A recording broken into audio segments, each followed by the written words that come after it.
नमस्कार। आज हम बात करेंगे एच पाइलोरी बैक्टीरिया से संबंधित कुछ ऐसी जानकारी के विषय में जो सामान्य तौर पर लोग बहुत ज्यादा जिसकी वजह से परेशान हैं। पाचन तंत्र में एक बीमारी होती है जिसको गैस्ट्राइटिस बोला जाता है, मतलब इन्फ्लेमेशन ऑफ स्टमक लाइनिंग। आमाशय की अंदर की जो दीवार होती है उसमें सूजन आने की बीमारी है और इस बीमारी की वजह जो है वो एच पाइलोरी बैक्टीरिया भी होता है।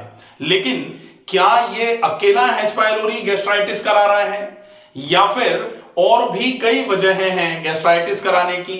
गैस्ट्राइटिस में पेट में सूजन जैसा फील होगा, पेट में फुलाव आएगा, अफारा आएगा, कभी कभी ऐसा लगेगा जैसे सीने में भारीपन आ रही है, या फिर कभी कभी अफारे की वजह से पेट में दर्द, मरोड़ और अनप्लैन्ड वेट लॉस जो होता है। वेट लॉस का कतई कोई प्लान नहीं था लेकिन लगातार एकदम से वजन गिरना चालू हो गया है।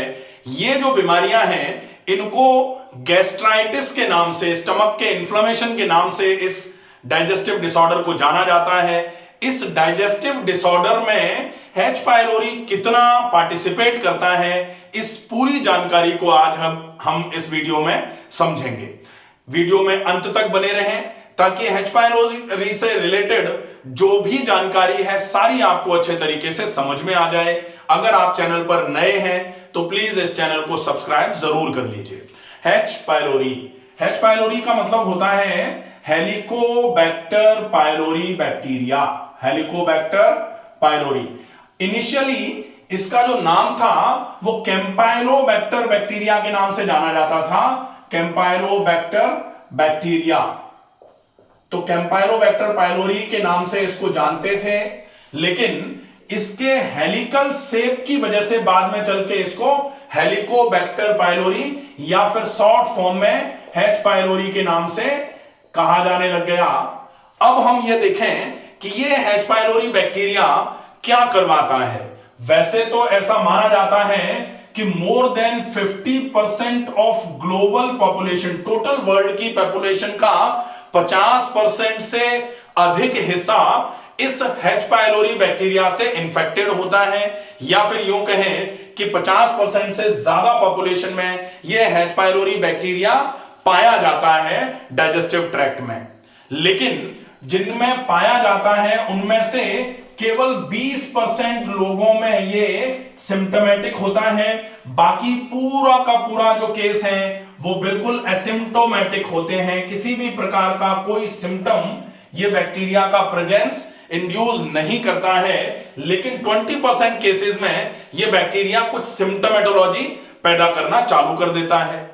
अब सिम्टोमेटोलॉजी कैसे पैदा करेगा ये बैक्टीरिया? जब इस बैक्टीरिया के, हेलिकोबैक्टर बैक्टीरिया के कुछ ऐसे वायरुलेंट स्ट्रेन्स जो होते हैं जो बहुत विषैले टाइप के होते हैं, जब उनका कॉलोनाइजेशन होना चालू हो जाता है, जब वो एकदम से आपके डाइजेस्टिव ट्रैक्ट में अपनी कॉलोनी बना करके अपने नंबर को बढ़ाना चालू करते हैं, ऐसे समय में वो आपके स्टमक की लाइनिंग में इन्फ्लेमेशन कराने का, सूजन पैदा कराने का काम करना चालू कर देते हैं।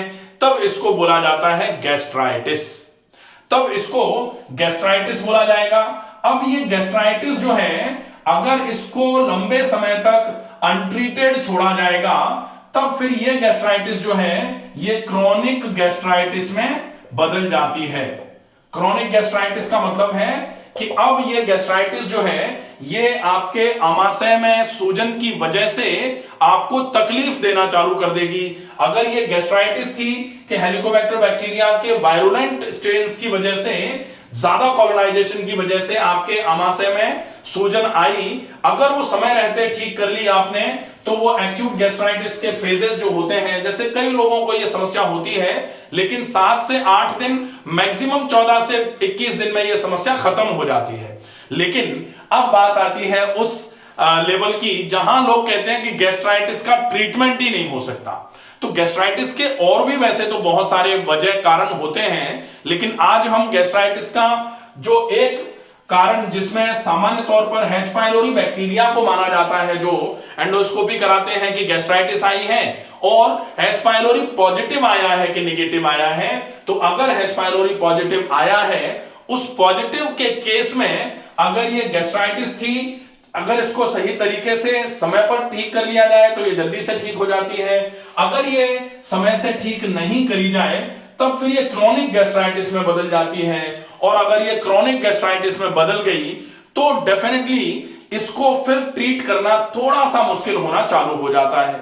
लेकिन अभी भी ये जो है गैस्ट्राइटिस, इस गैस्ट्राइटिस को हम ऐसा नहीं मानेंगे कि ये ट्रीट नहीं हो सकती। ट्रीट तो डेफिनेटली ये बहुत आसानी से हो जाती है, लेकिन अभी हमें ये देखना पड़ेगा कि ये जो गैस्ट्राइटिस है, इस गैस्ट्राइटिस को नॉन एट्रोफिक गैस्ट्राइटिस तक जब तक है ये, तब तक इसका ट्रीटमेंट बहुत पॉसिबल है, कोई दिक्कत नहीं आती है। नॉन एट्रोफिक गैस्ट्राइटिस का मतलब क्या होता है कि अभी तक गैस्ट्राइटिस तो है, लेकिन आपके स्टमक की लाइनिंग में कहीं भी अभी एट्रोफिक चेंजेस नहीं आए हैं। एट्रोफिक चेंजेस का मतलब क्या होता है?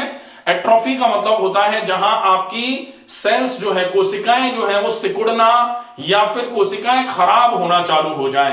तो जैसे कभी कभी आपने अगर एंडोस्कोपी कराई है तो प्लीज एंडोस्कोपी आप निकाल के रख लीजिए, फिर आप अच्छे तरीके से इसको एक बार प्रॉपर तरीके से एनालाइज करिए कि अगर गैस्ट्राइटिस आया है या फिर क्रॉनिक गैस्ट्राइटिस लिखा हुआ है, H पाइलोरी की किट दी गई है, उसमें H पाइलोरी पॉजिटिव आया है कि नेगेटिव आया है, या फिर अभी बोला जा रहा है नॉन एट्रोफिक गैस्ट्राइटिस है। कभी कभी एट्रोफिक गैस्ट्राइटिस लिख करके भी एंडोस्कोपी में दिया जाता है। तो अगर ये नॉन एट्रोफिक गैस्ट्राइटिस है तब तक भी इसके ट्रीटमेंट के पूरे पूरे चांसेस होते हैं। अगर ये कहीं एट्रोफिक गैस्ट्राइटिस में बदल गया, एट्रोफिक गैस्ट्राइटिस में अगर ये बदल जाता है, तब फिर इसको ट्रीट करना थोड़ा और मुश्किल हो जाता है। एट्रोफिक गैस्ट्राइटिस के केस में फंक्शनल लॉस होना चालू हो जाता है। आपके स्टमक की जो म्यूकोसल लेयर्स हैं, उनकी सेल्स जब डैमेज होना चालू हो जाती हैं तो फिर उनकी कार्यक्षमताओं में बड़ी कमी आती है, जिसकी वजह से डाइजेशन आपका बहुत खराब होना चालू हो जाता है।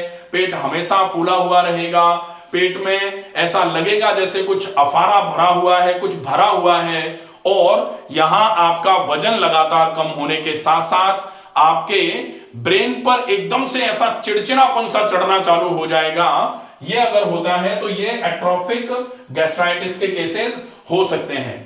अब हम देखें कि जब ये गैस्ट्राइटिस हो जाती है तो इस गैस्ट्राइटिस में सामान्य तौर पर किस तरीके से परेशानियां आती हैं। ये जो आपकी गैस्ट्राइटिस हुई, इस गैस्ट्राइटिस में या फिर H पाइलोरी इंड्यूस्ड गैस्ट्राइटिस जो हो रही है, इस गैस्ट्राइटिस में जब बीमारी होती है तो ये बीमारी जो है ये गैस्ट्रिक और एक्स्ट्रा गैस्ट्रिक डिसऑर्डर्स आपके शरीर में पैदा करना चालू कर देती है।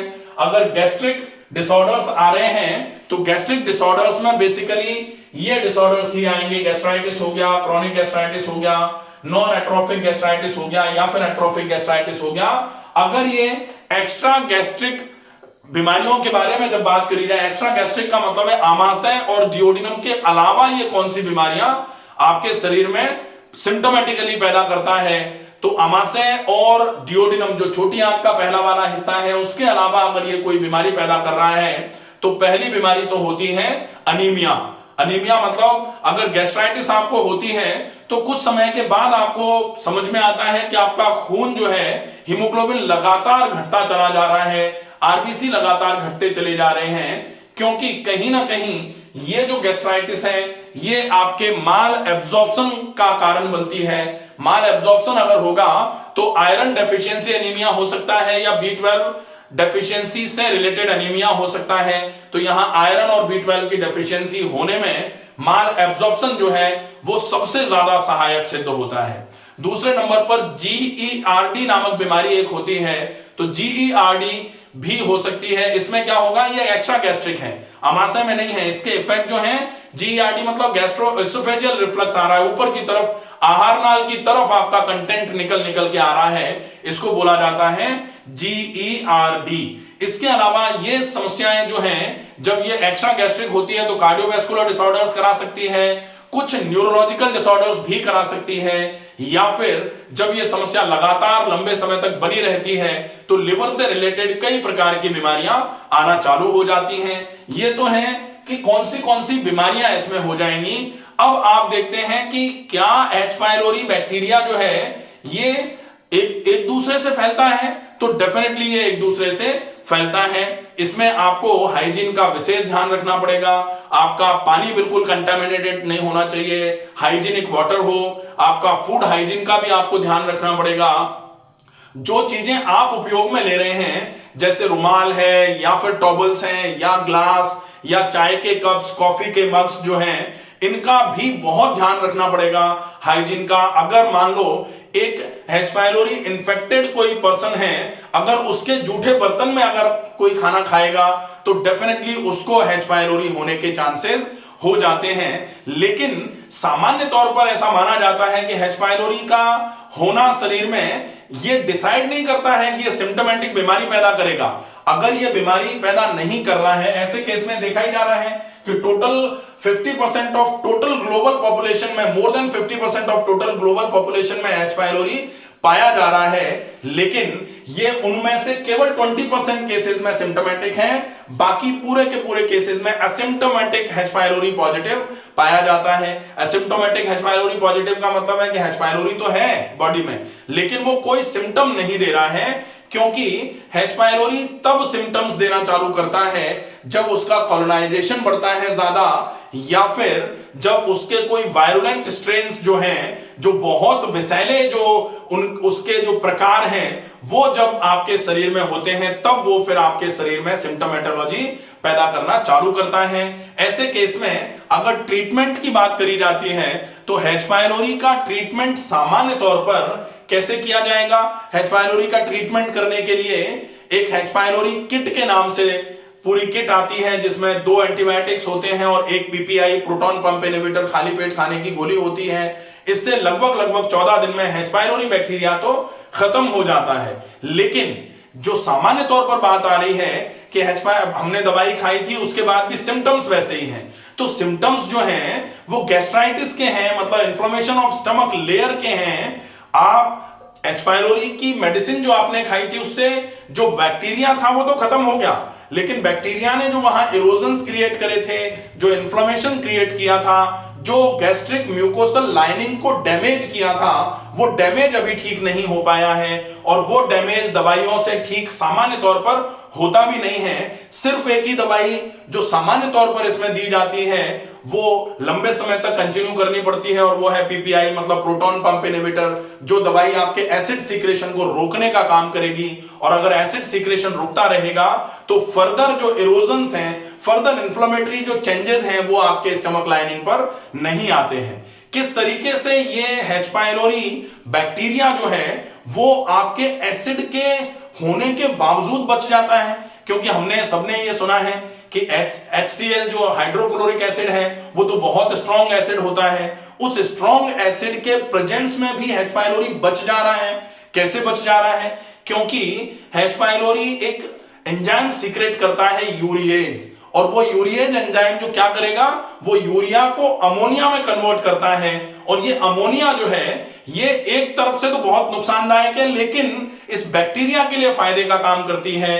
ये अमोनिया उस एसिड से बैक्टीरिया की रक्षा करती है। लेकिन अमोनिया गैस जब ज्यादा होती है तब यही अमोनिया गैस यहां पेट में फूल करके, गर्दन में जकड़न ला करके आपके सिर को इतना भारी करवा देती है, सिर में इतना तेज दर्द करवाती है, और बेहोशी जैसे सिम्टम्स आपके आना चालू हो जाते हैं। इंसान बहुत परेशान रहता है इस अमोनिया गैस के ज्यादा बनने की वजह से, क्योंकि एच पाइलोरी बैक्टीरिया जो है ये एक एंजाइम सीक्रेट कर रहा है, यूरिएज, और वो यूरिएज एंजाइम जो है वो यूरिया को अमोनिया में कन्वर्ट कर रहा है। बैक्टीरिया का तो इसमें फायदा ही है कि वो अमोनिया जो है HCl निकल रहा है आपके स्टमक लेयर से, और वो बैक्टीरिया जो स्टमक में है HCl के उस प्रेजेंस में वो बैक्टीरिया कहीं मर न जाए, इसलिए बैक्टीरिया ने पहले ही अमोनिया ला करके अपने ऊपर कवर कर लिया, और वो एसिड से अमोनिया बैक्टीरिया को मारने से बचाती रहती है। एसिड अगर बैक्टीरिया के पास जाएगा कि मार देते हैं इसको, तो अमोनिया उसको प्रोटेक्ट करने का काम करती है।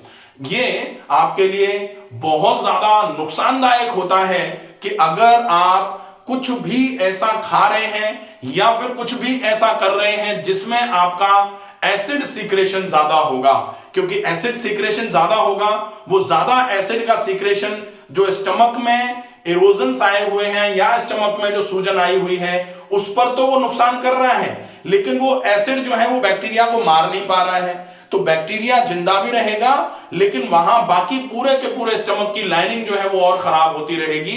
इसलिए एसिड के रिलीज को रोकने की आवश्यकता होती है, और एसिड रिलीज रोका जाता है आपके किससे? आप एसिड रिलीज को रोकते हैं पीपीआईज लेकर के। पीपीआईज मतलब प्रोटॉन पंप इनहिबिटर्स लेकर के। आप प्रोटॉन खाली पेट की जो गोलियां होती है ना, जिसमें एसोमेप्रोजोल, लेंसोप्रोजोल, ओमेप्रोजोल, पेंटाप्रोजोल और भी कई प्रकार के ये जो पीपीआईज हैं इनको दिया जाता है। ये आपके एसिड सीक्रेशन को रोकने का काम करते हैं। एसिड सीक्रेशन रुकेगा तो पेट का भारीपन रुकता है। प्रोटोकॉल ट्रीटमेंट जो होते हैं, जो सामान्य तौर पर ऐसा माना जाता है कि अगर बैक्टीरिया आपके बॉडी में है और वो नुकसान कर रहा है, तो आप एक बार एच पाइलोरी किट लीजिए। एच पाइलोरी किट से वो बैक्टीरिया मार दिया आपने। अब उस बैक्टीरिया ने जो नुकसान करे थे, जो डैमेज किया था गैस्ट्रिक म्यूकोसल लाइनिंग को, उस डैमेज को ट्रीट करने के लिए आपको अपनी डाइट, अपनी एक्सरसाइजेज, अपनी लाइफस्टाइल, स्ट्रेस फ्री लाइफस्टाइल पर फोकस करना पड़ेगा। वो आपकी जो ये डैमेज हुआ था स्टमक लाइनिंग पर, उसको करेक्ट करने का काम करेगा। आशा है ये वीडियो आपको पसंद आएगा। ज्यादा से ज्यादा लोगों तक इस वीडियो को पहुंचाएं। स्वस्थ रहिए, सुरक्षित रहिए। धन्यवाद।